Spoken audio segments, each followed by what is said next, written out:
What's going on, guys? Once again, how y'all doing? This is the Club of the Man 1993, and I am here live one more time. I'm going to try to get through this, but I am tired. But this is my live review of this week's episode of NXT. Again, this is the March 17th, 2021 edition, St. Patrick's Day, of course, episode of NXT. Took place once again at the Capitol Wrestling Center. We have just 2 more shows, I believe, after this. Next week and the following week, I believe, and then we are at NXT TakeOver Stand and Deliver, a 2-night special will take place on April 7th and April 8th. The first night, of course, will be on the USA Network. The second night will be on Peacock. We'll be watching it. I'll be watching, of course, that show both nights, definitely for sure. I gotta give NXT credit.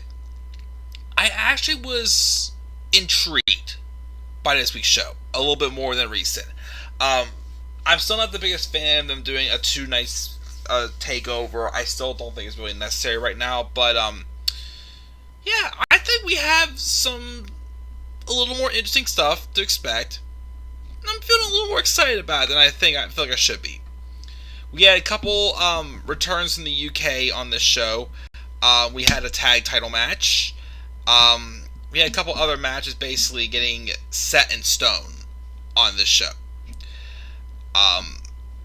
So, with that being said, let's just get right into it, talk about the show really quick, and then go to bed, basically, is what we're going to do.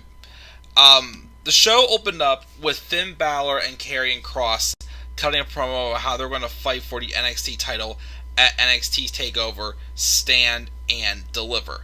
Basically, just making their cases and points for it. Oney Lorcan and Danny Burch came out to talk some trash about how they think Pete Dunne should be champion instead.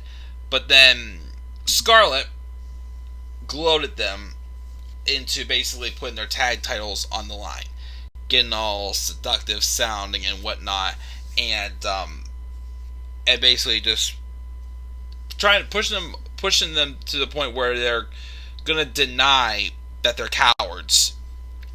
But in hindsight 2020, they basically have been kind of both like cowards. They're like, no, we're not cowards. We're going to defend those titles tonight against Finn Balor and Karrion Kross. And I'm like, okay, why are we doing that?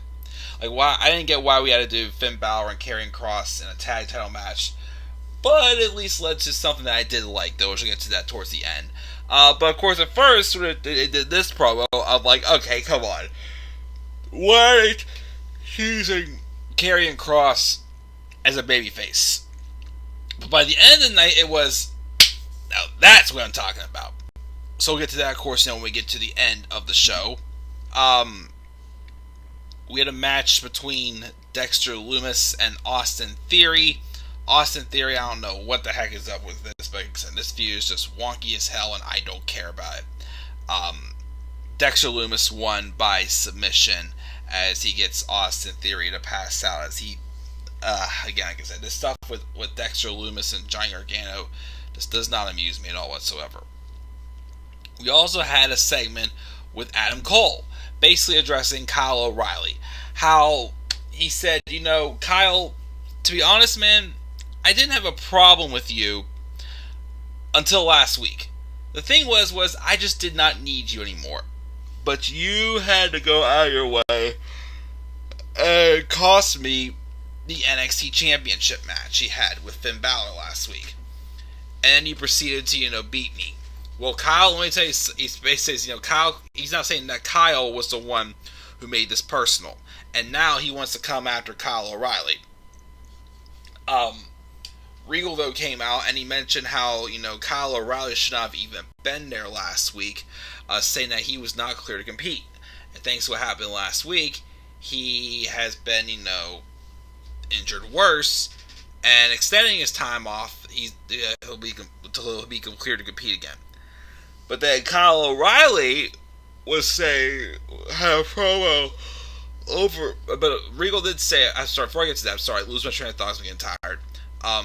Regal addressed that Kyle O'Reilly is not in the building tonight. But then he did appear on the Tron and said and said, and basically said, that, I'm a patient man, but Adam, there's just something about you that I'm just not patient. And I want to come and do whatever I gotta do to, get back at you, basically. And then Adam Cole's like, I'm not having this, I'm going to find Kyle O'Reilly whether you like it or not. And I guess eventually we have this segment, which was not long before the main event of AEW Dynamite, where Adam Cole's real-life significant other, Dr. Britt Baker, put on a pretty grueling hell of a match. Again, if you did not watch that match from AEW St. Patrick's Day Smash, go back and watch it. I'm sure Adam Cole was like, ooh boy. Well, rough night though for the couple, because Adam Cole basically almost got ran over as Kyle O'Reilly attempted to run him over, basically. So there's a segment with Adam Cole being held back and Kyle O'Reilly getting arrested, but Kyle O'Reilly probably doing. So they're really building like bad blood between these two, which is of course exactly what we needed. I'm starting to wonder if maybe we're going to have a similar stipulation that Britt Baker had tonight. We might be doing an unsanctioned match between Adam Cole and Kyle O'Reilly. With the things these guys want to do to each other, it's starting to call for that. And if you, of course, want it to be the main event of one of the nights of Stand and Deliver, still take a second, right? Make it unsanctioned. That's what I'm leaning towards now. I would like to see this match actually be an unsanctioned match. And it may be pretty good, pretty grueling. Well, we'll have to wait and see. So, that got me excited. That stuff with Adam Cole and Kyle O'Reilly. Because again, that to me is my next big money match for NXT. What also interests me a little bit, well, not the match, but what happened afterwards. Legado del Fantasma defeated Breezango. But afterwards, though, we have Jordan Devlin come out.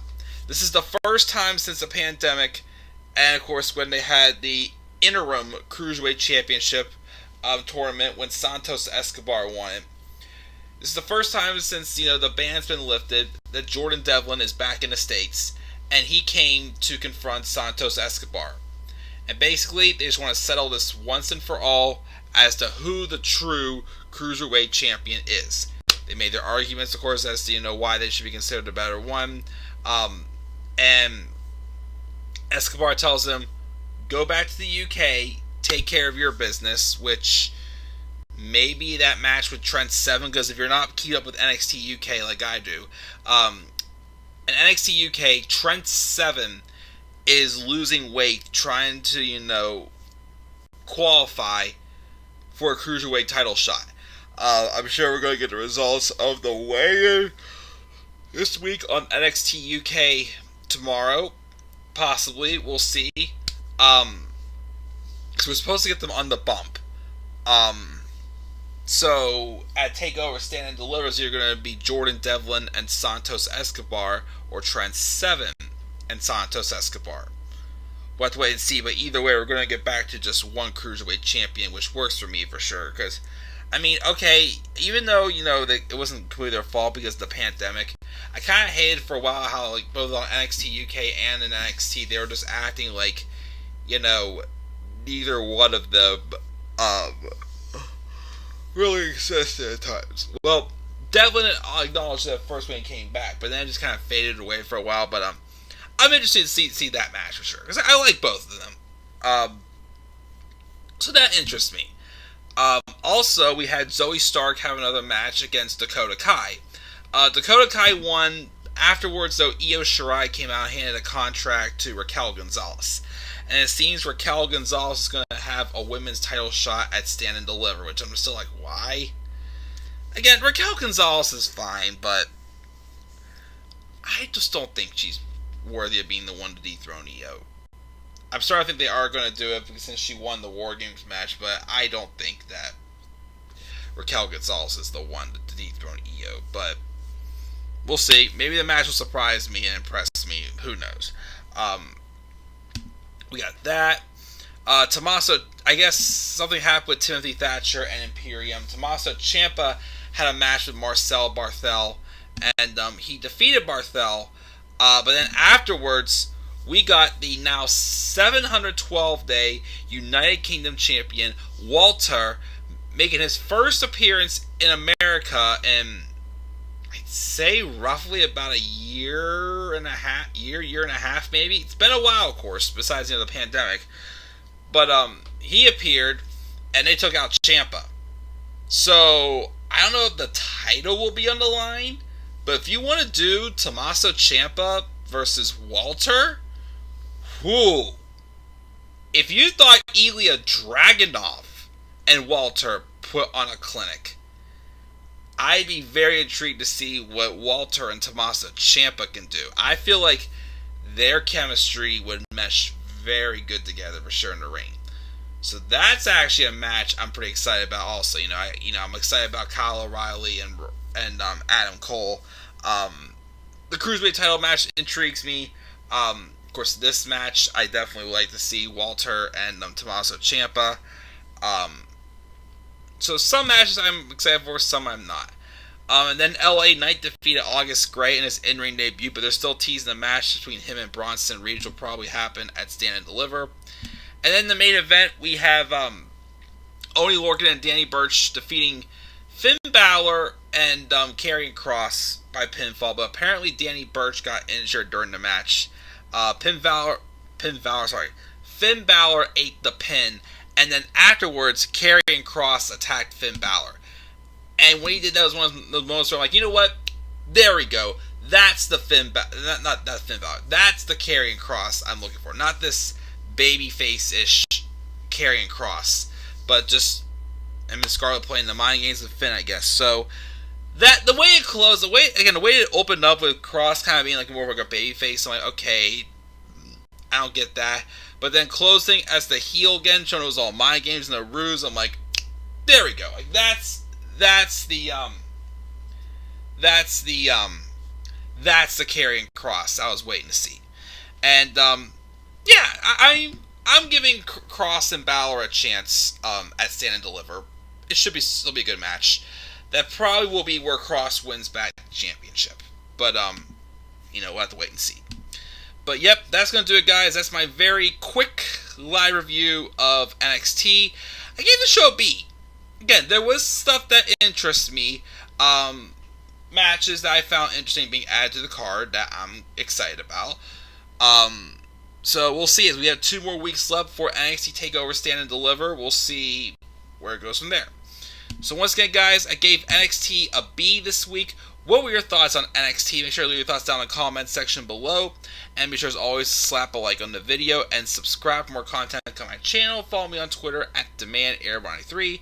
Till then, guys, I'm checking out. See you guys Friday for my SmackDown review and my possibly my Fastlane preview and predictions. But till then, guys, I'm checking out. Have a great night. Peace out, everybody.